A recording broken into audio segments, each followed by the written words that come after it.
Hello historians, it is April 1st, 2021, and today we're going to learn everything there is to know about World War II. Okay, not really April Fools. We're actually going to start learning about World War II. World War II is so complex that we could easily spend a whole semester on it if we wanted to. We're going to spend 3 weeks to a month on it, learn all we can in that period of time. Just a real basic intro to World War II. We have two groups fighting each other in Europe, and the one is the Allies, and the Allies are the United States, Great Britain, France, and the Soviet Union. Excuse me. You may say the Soviet Union, but wait, aren't we always against Russia? Well, in World War II, we were allied with Russia. And that brings me to one of life's most important rules, that should you ever become the leader of a country, you need to follow this rule, okay? Ready? Maybe you want to write it down. I don't know. You need to be ready. Never invade Russia in winter, okay? That's the number one rule of being a world leader, okay? Napoleon tried it, failed. Hitler tried it, failed. The Russian winter is intense. It freezes up all your equipment. The other problem is Russia is huge. And Russia, to sort of have supply lines from where you're based into where you're attacking in Russia is almost impossible, which means your people run out of supplies. They have no way to transport more supplies because everything is frozen, so people starve. It's a bad deal. So don't invade Russia in winter, and you'll be good if you want to become a world leader.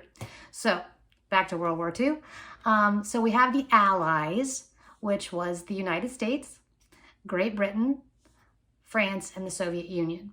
And then we have the Axis powers, which were Germany under Hitler, Italy under Emperor Hirohito, and under Benito Mussolini, and Japan under Emperor Hirohito. The April Fool's Day is throwing me off, I guess. Okay, so the one thing to know about World War II is that it led straight out of World War I. It was sometimes it's almost like there was a gap, and then it wasn't a whole new war. It was like kind of a continuation or consequences of World War I. One of those consequences was the Treaty of Versailles that ended World War I, which basically placed all of the blame on Germany. Said the whole entire war and everything about it was Germany's fault. And it made Germany pay large amounts of money to the other countries of Europe to help them build back up, and even as kind of a punishment called reparations, okay?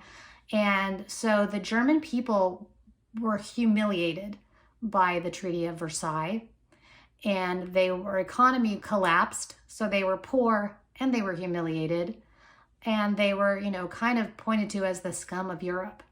And the Germans were a proud people, and so that was part of the reason that Hitler was able to speak into this German sense of humiliation and say, no, we are the greatest. We are the best people on earth.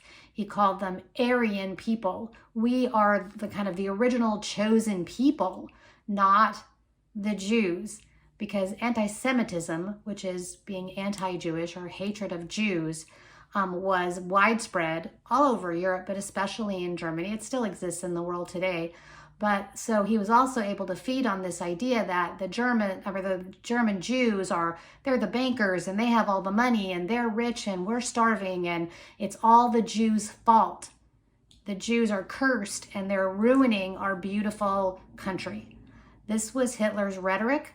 He pushed it hard. He was a very charismatic speaker. He could stand in front of a crowd and rally them to his cause. And like I said, he spoke to this underlying humiliation and underlying distrust and dislike of the Jews to really begin World War II. And so that's kind of our little introduction to World War II. And there are going to be some videos connected to this email that I want you to watch as well. You will only have a reading assignment for homework over spring break. Yay, it won't even be a really long one.